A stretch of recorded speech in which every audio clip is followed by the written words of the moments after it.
인생의 연륜이 쌓인다는 것은 특별히 자신의 감정에 대해서 특히 상한 마음 이런 것들을 잘 다룰 수 있고 인생의 불안함을 또 믿음으로 받아들일 수 있는 삶에서의 여유가 생기는 것 같습니다.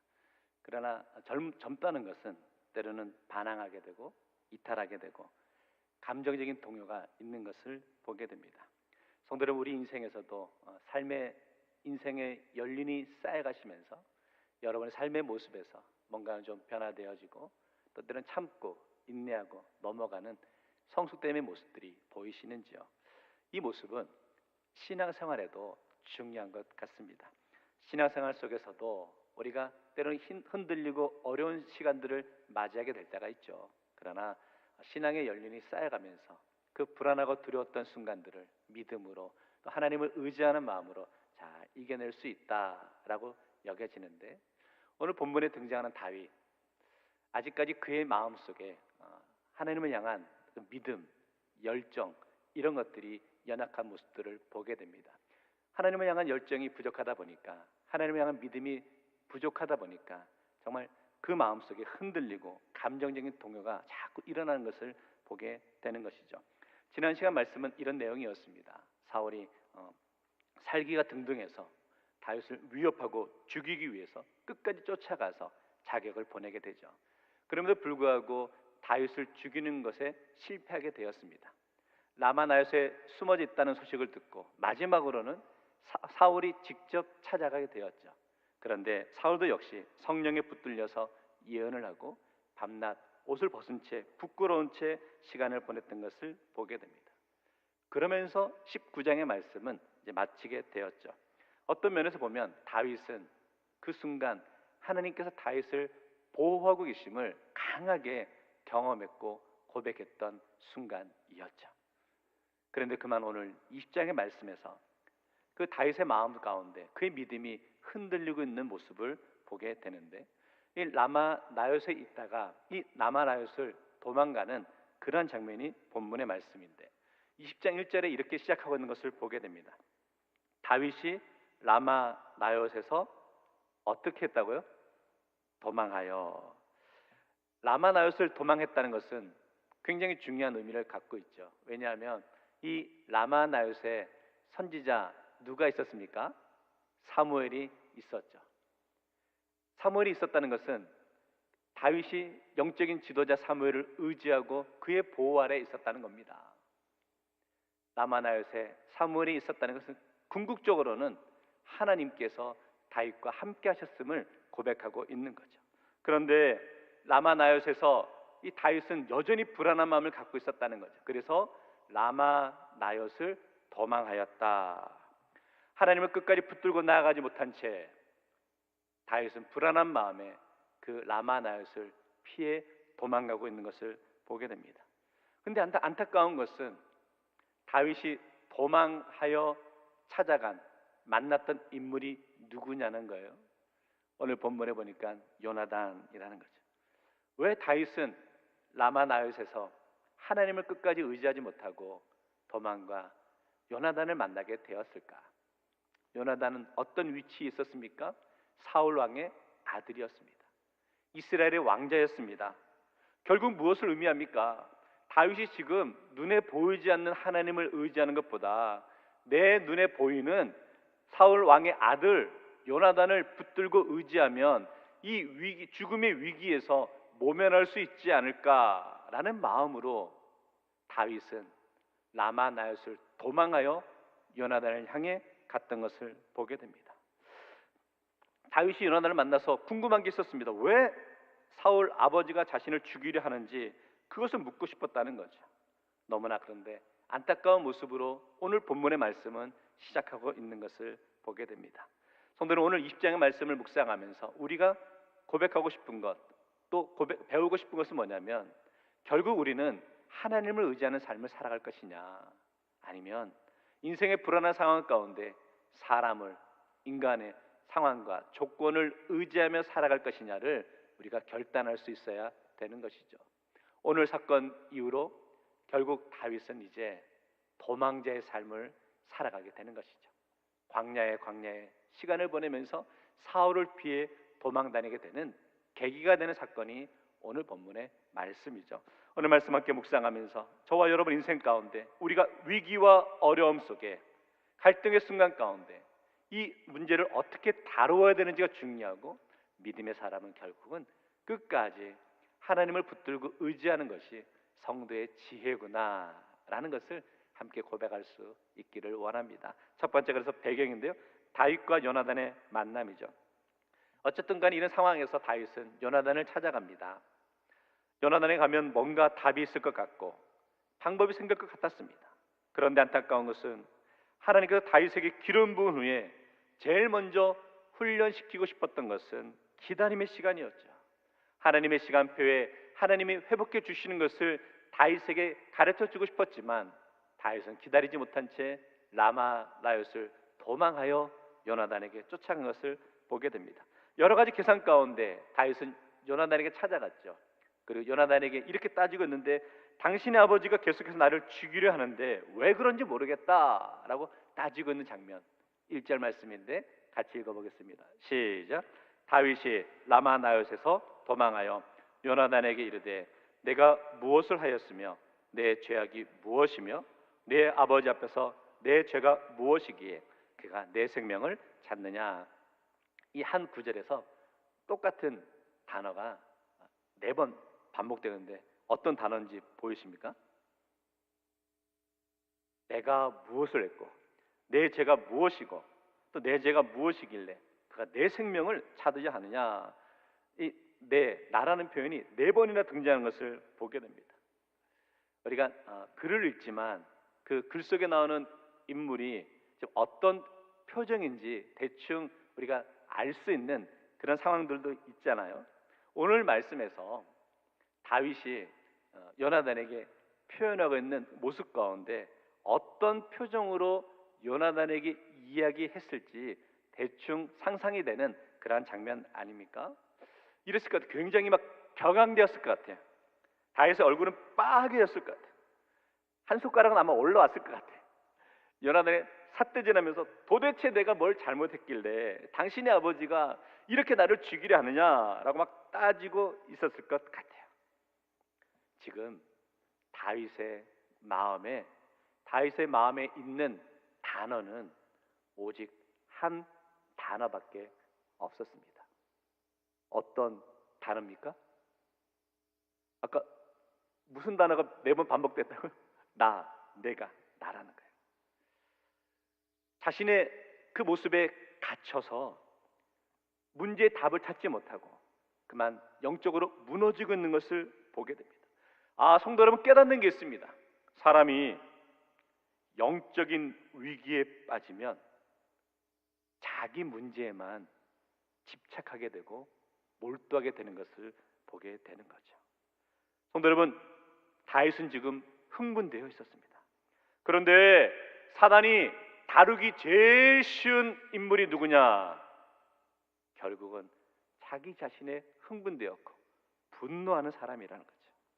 항상 사단은 분노하는 사람의 그 감정을 이용해서 그 영혼을 무너뜨리는 것을 보게 되는 거죠. 다윗은 영적으로 무너져 있었습니다. 그러니까 자꾸 자신의 억울함을 주장하고 있는 것을 보게 됩니다. 오래간만에 친구를 만났어요. 근데 도대체 내가 무슨 잘못을 했기에 당신의 아버지가 나를 죽이려 하느냐라고 따지고 있는 것을 보게 되는 거죠. 이후에 다윗은 광야의 시간을 보낼 수밖에 없었죠. 하나님의 볼 때 너무나 안타까운 모습이다라고 여겨지는 것을 보게 됩니다.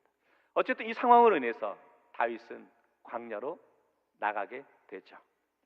하나님 어떤 사람을 세우실 때 그 사람의 한 시대와 역사를 맡기기 전에, 어떤 미션을 주기 전에 그의 성품을 먼저 다스리는 것을, 다듬는 것을 보게 됩니다.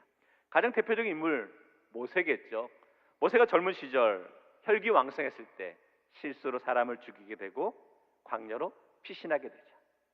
40년의 시간을 보내고 난 이후에 하나님께서 모세의 성품을 다듬고 난 다음에 모세를 이스라엘의 지도자로 세우신 것을 보게 됩니다. 마찬가지 다윗도 자신의 성품을 다듬는 시간을 갖게 되었는데 그것이 바로 광야에서의 시간이었음을 보게 되는 거죠. 성도 여러분, 하나님의 사람으로 세워진다는 건 쉽지 않은 것 같습니다. 단순히 세상의 경험과 지식으로 감당할 수 있는 것이 아니라는 거죠.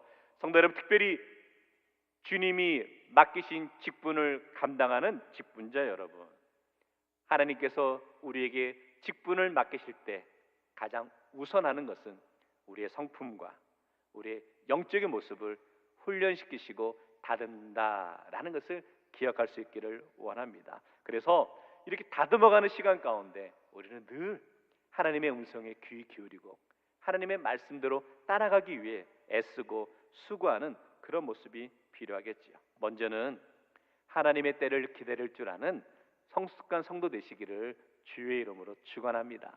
두 번째는요, 하나님의 마음을 품을 수 있는 성도가 되십시오.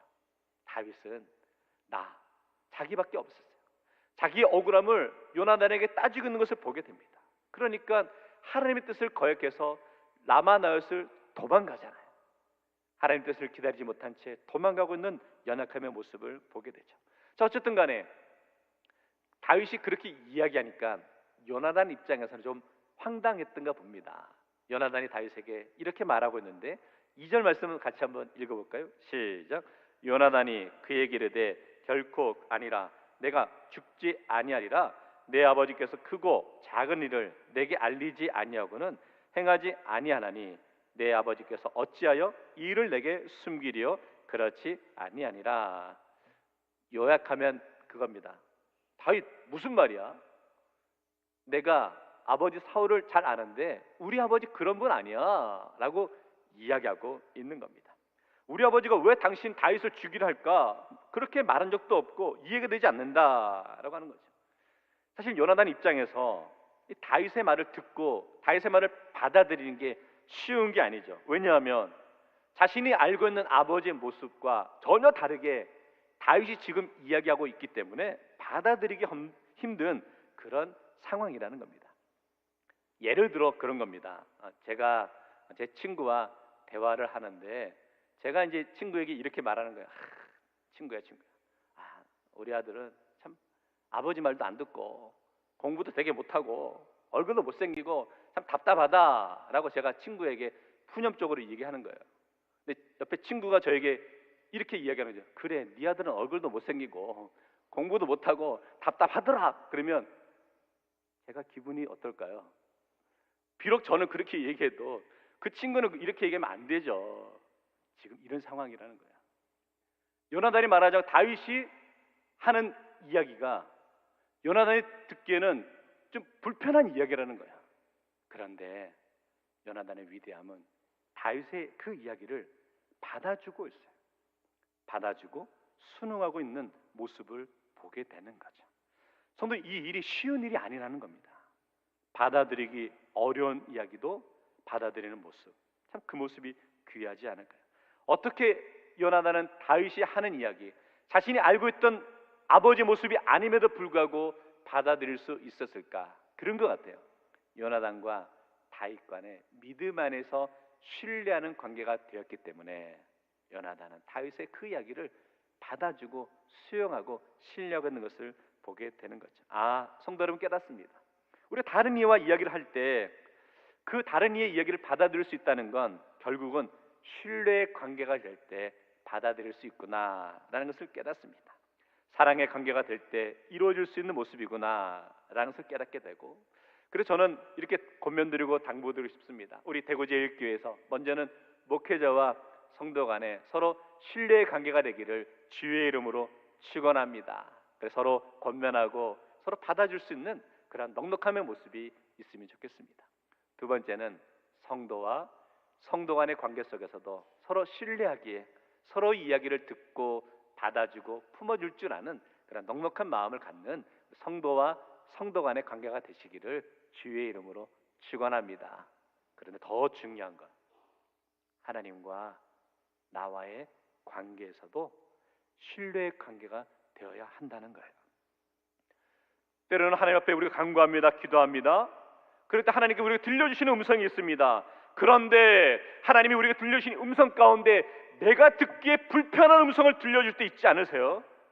내가 그 말씀대로 따르기엔 너무나 힘든 그런 말씀을 하실 때가 있지는 않을까요?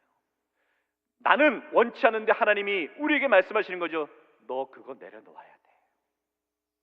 너 그거 포기해야 돼. 너 그 사람 용서해야 돼.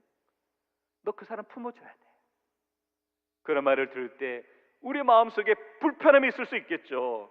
그러나 중요한 건 믿음으로 그 하나님의 음성을 듣고 받아줄 수 있는 그 모습이 진정한 성도의 모습이라는 거예요. 오늘 우리 대구제리 모든 성도들, 하나님과 나와의 관계 속에서도 하나님의 그 말씀을 받아들이고 품어주고 인정하며 고백하며 나갈 수 있는 성도 되시기를 주의 이름으로 축원합니다.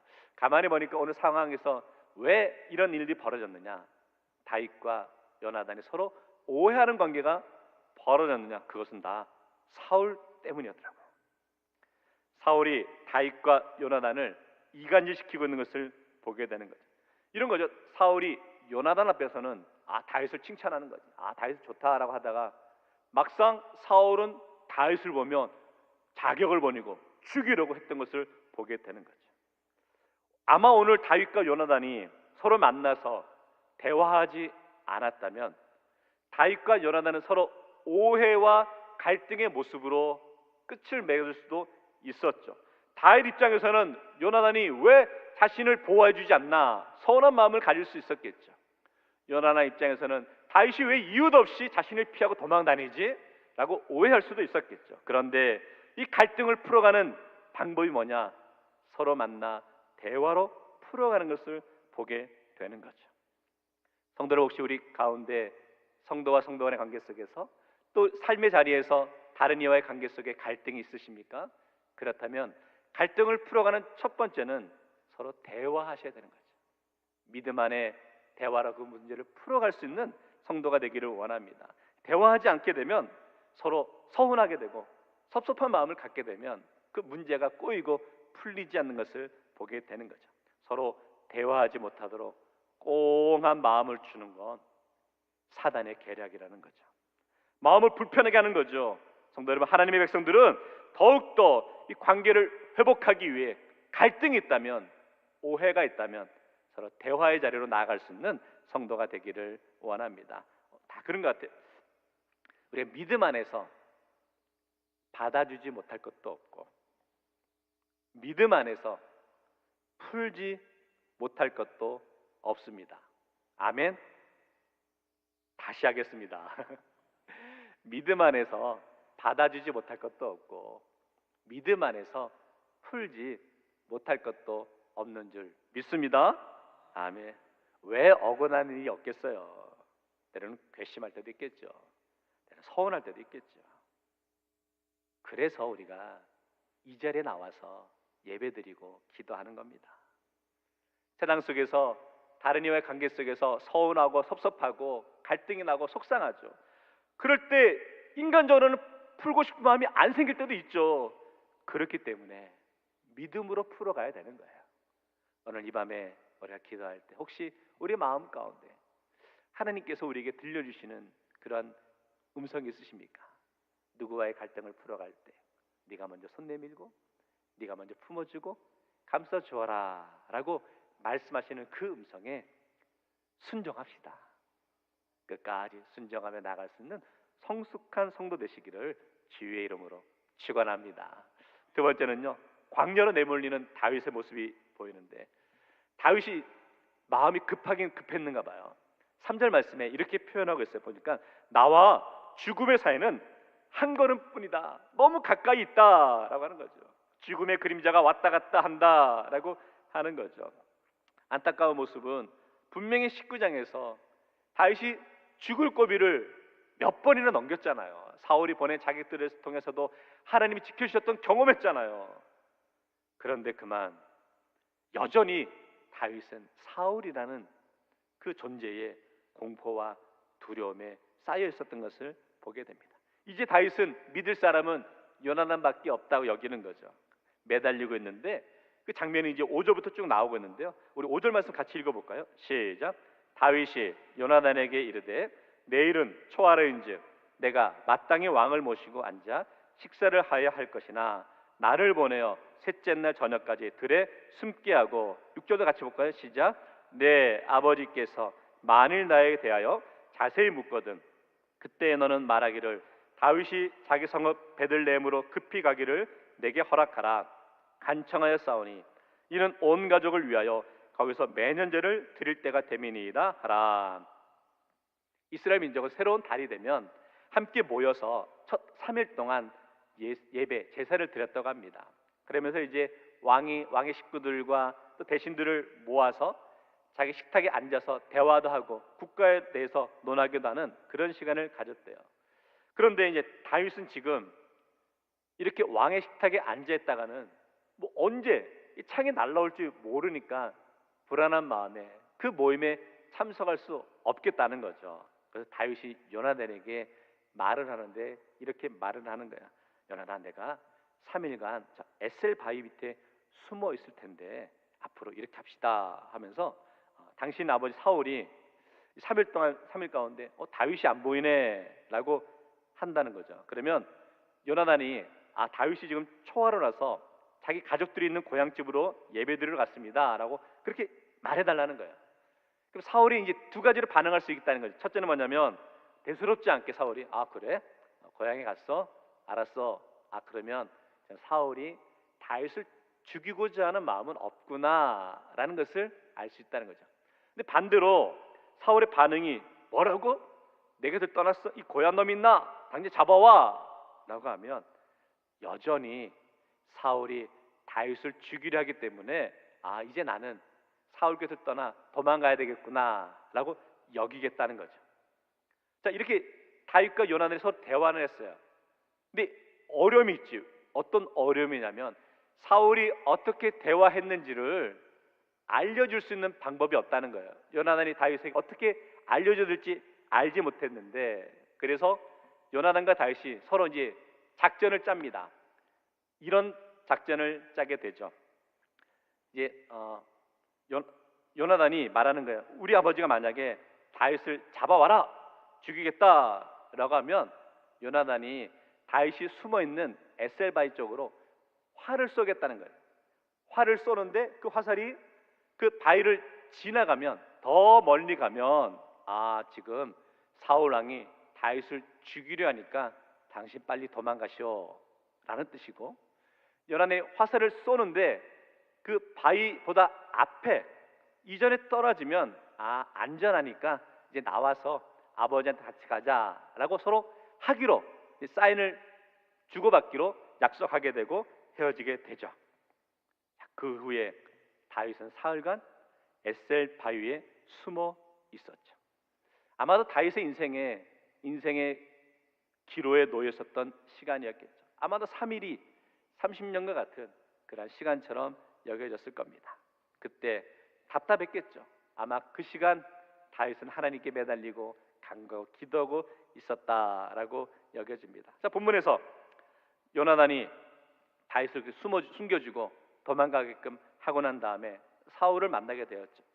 그 사실을 사울이 알게 된 다음에 사울이 이성을 잃고 이렇게 반응하는데, 먼저는 요나단과 요나단의 어머니를 모욕적으로 이렇게 표현하고 있죠. 30절 보시면 사울이 요나단에게 화를 내며 그에게 이르되 패역 무도한 계집의 소생아, 내가 이새의 아들을 택한 것이 내 수치와 내 어미의 벌거벗은 수치됨을 내가 어찌 알지 못하랴.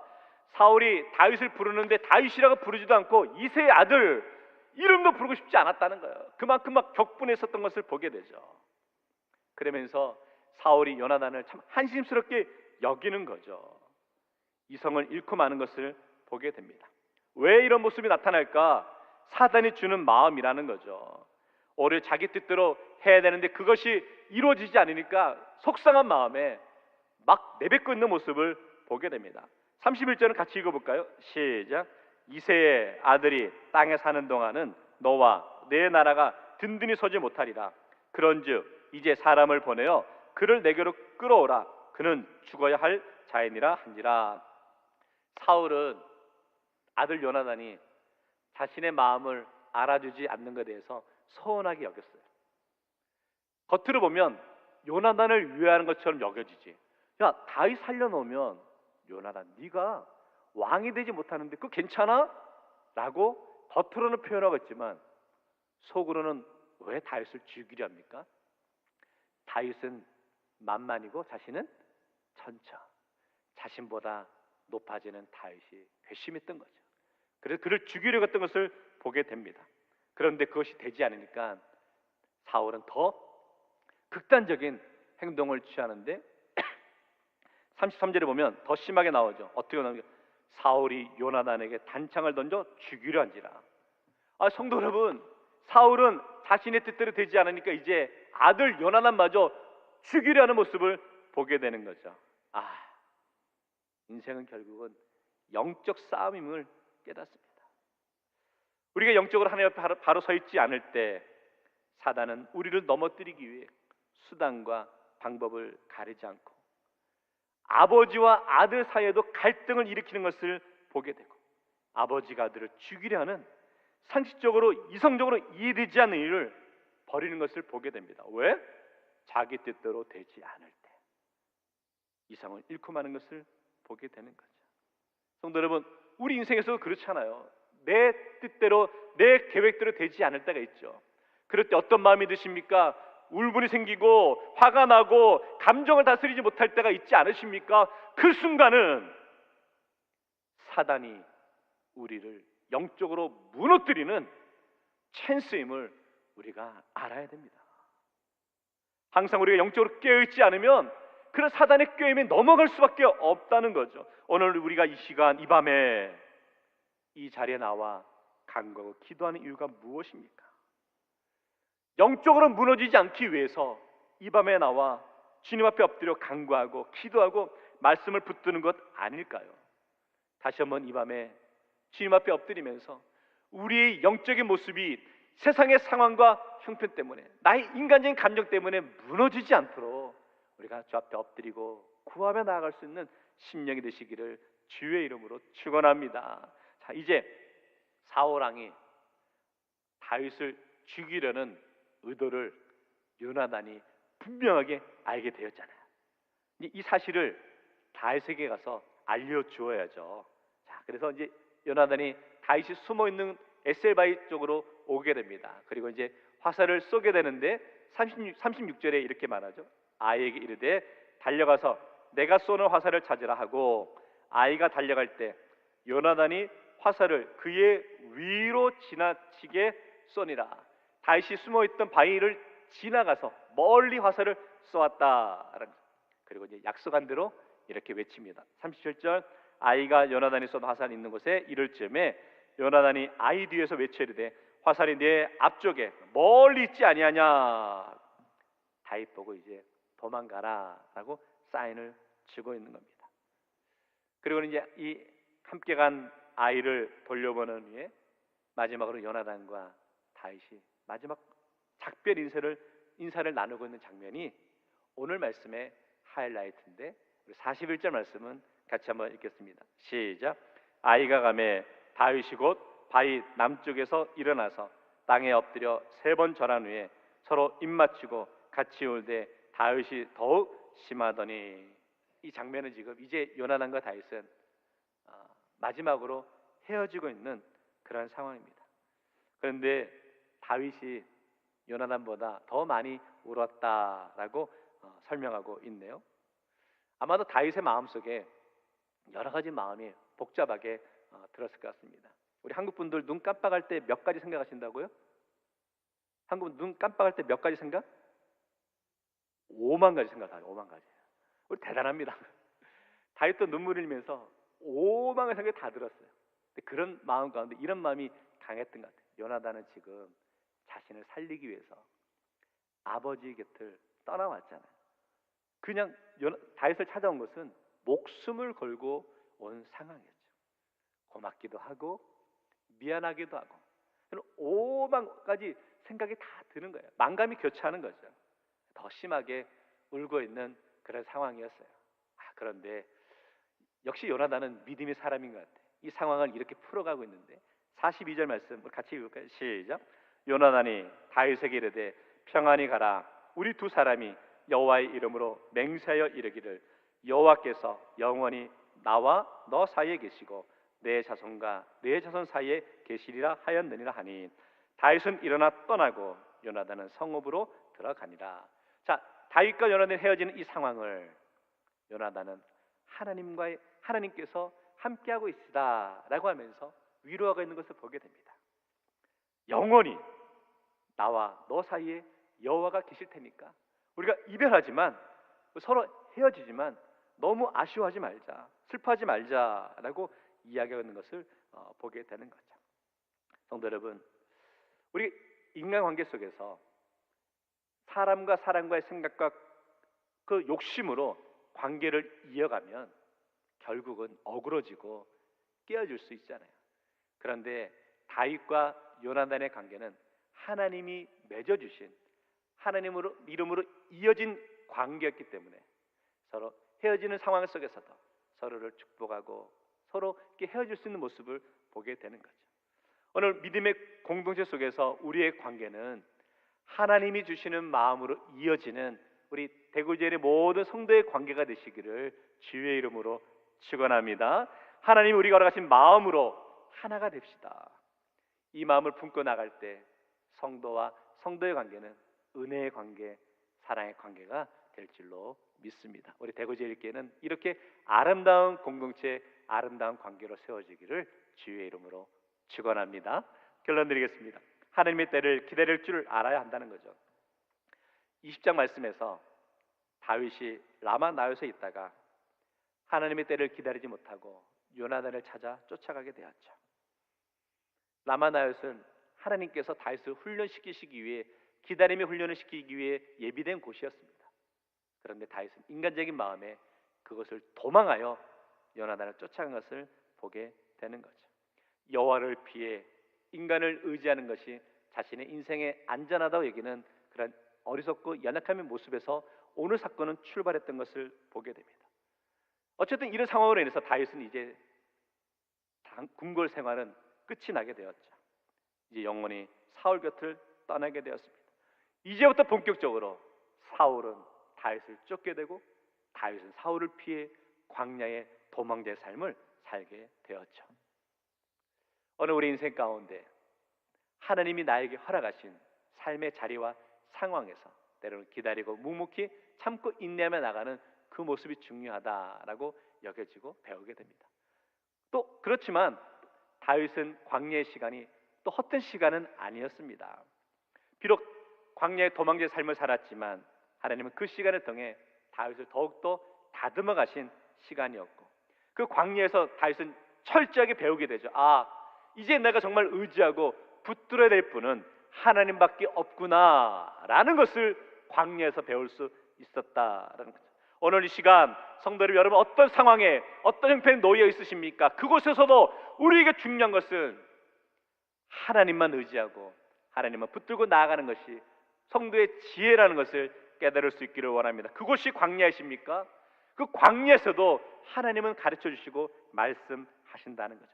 어떤 상황 속에서도 하나님은 우리 믿음을 우리의 삶을 성숙하게 하시기 위해 훈련시키시는 자리임을 깨닫고 고백하며 나갈 수 있는 성도 되시기를 주의 이름으로 축원합니다. 그래서 우리가 내딛는 발걸음마다 항상 주님이 함께 하시고 주님이 지켜주심을 우리 삶으로 입술로 고백하며 간증하며 나갈 수 있는 성도 되시기를 주의 이름으로 축원합니다.